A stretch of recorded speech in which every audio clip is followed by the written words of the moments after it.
मधु और आज की इस वीडियो में हम पढ़ने वाले हैं इलेक्शन कमीशन के बारे में। तो दोस्तों पार्ट फर्स्ट में हमने उसके फंक्शंस के बारे में जान लिया था, तो अब बात करते हैं इलेक्शन कमिश्नर के बारे में।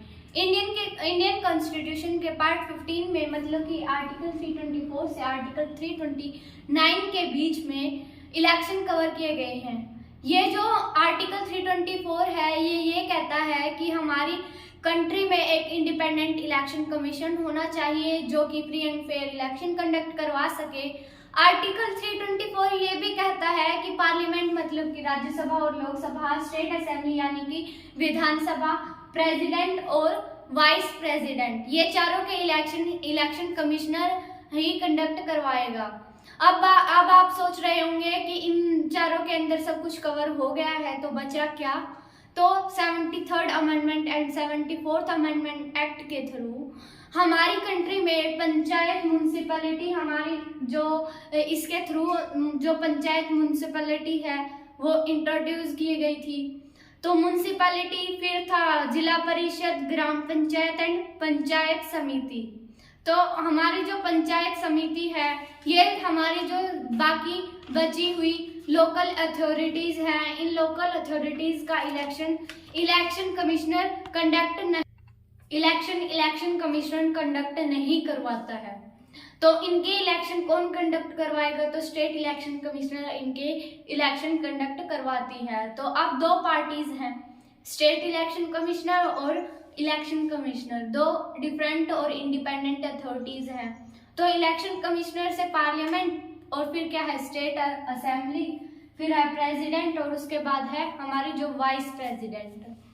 तो इन चारों के इलेक्शंस कंडक्ट करवाती है इलेक्शन कमिश्नर। अब इलेक्शन कमिश्नर है उसके बारे में, इलेक्शन कमिश्नर की कंपोजिशंस के बारे में देख लेते हैं।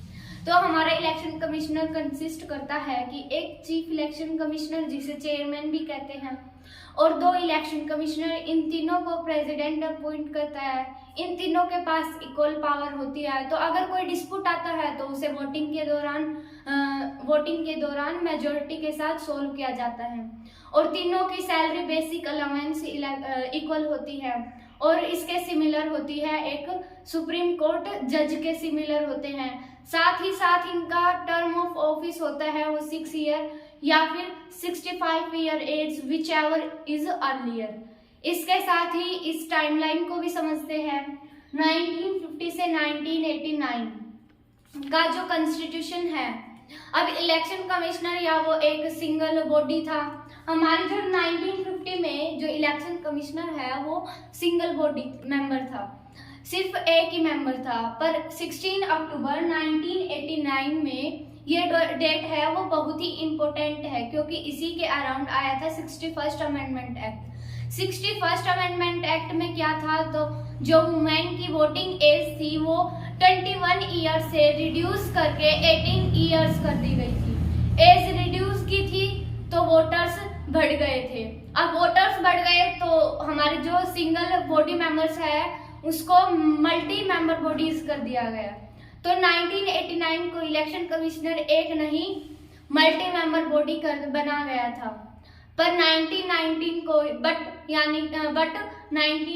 को इसको दोबारा रिवर्स चेंज किया गया और इसे बना दिया गया मल्टी मेंबर बॉडीज से सिंगल मेंबर बॉडीज बना दिया गया। बट 1993 को इसको दोबारा रिवर्स किया गया और 1993 से आज तक जो हमारा इलेक्शन कमिश्नर है वो एक मल्टी मेंबर बॉडी है।